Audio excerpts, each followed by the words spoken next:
Hoy hablaremos sobre la crítica feminista al derecho, pero para empezar a abarcar sobre este tema hay que hacer una distinción entre dos palabras fundamentales como lo es el sexo y el género.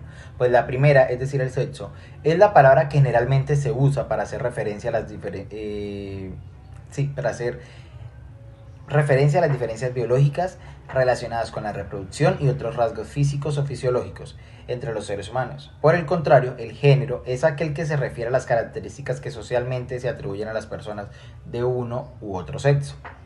Ahora bien, teniendo claridad frente a estas dos palabras que han causado problemáticas en la actualidad, ha surgido un nuevo término, que es el feminismo, el cual no tiene un concepto estándar, pero nos basaremos en el que más se utiliza hoy en día, y es que es aquel conjunto de personas, acciones y teorías que asumen un compromiso político con la idea de que dentro de las sociedades contemporáneas las mujeres son las perdedoras en el juego social, o lo que es lo mismo, al compromiso con la idea de que nuestras sociedades son patriarcales, es decir, aquellas en las que existe una supremacía de lo masculino.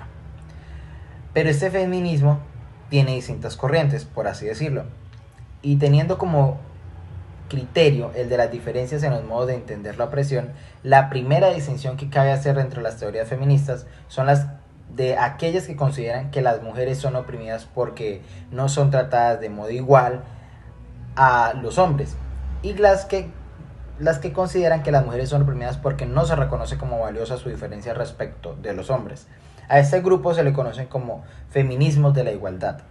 Pero en este también existen variantes, y son los feminismos liberales clásicos y los feminismos liberales sociales, los feminismos radicales. De otro lado, los feminismos también se distinguen según la prioridad de que se les da el factor del género en la comprensión de la opresión de los individuos. Así que siguiendo este parámetro, los feminismos pueden distinguirse en feminismos esencialistas de género y feminismos anti-esencialistas.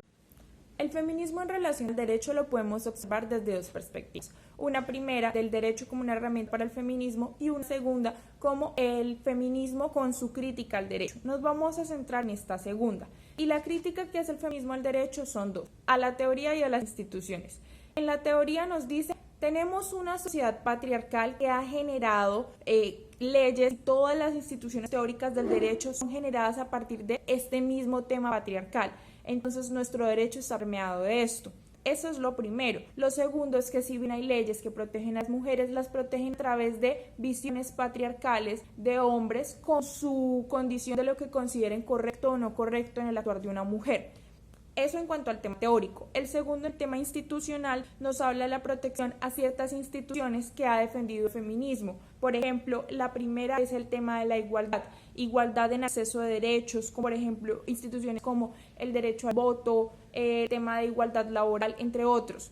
Más adelante pasamos con el tema de autonomía de los cuerpos, con derecho a poder decidir sobre maternidades, y se continuó con otros temas como el tema de igualdad de representación en los estados, pero el tema de igualdad en representación de los estados fue más preponderante del feminismo liberal, mientras que el feminismo radical se quedó un poco más en el tema de la sexualidad de la mujer y su libre sexualidad.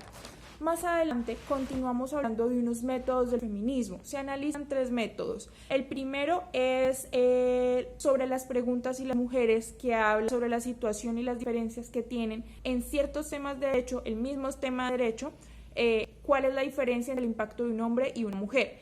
Continuamos con el tema de la razón práctica femenina, que se basa en el sistema de Aristóteles, y su método, por supuesto. Y continuamos con la creación de conciencia, que busca identificar el problema para posteriormente generar una conciencia colectiva. Y se culmina la lectura con algo muy interesante, y es la importancia de que esta creación de este conocimiento feminista a través de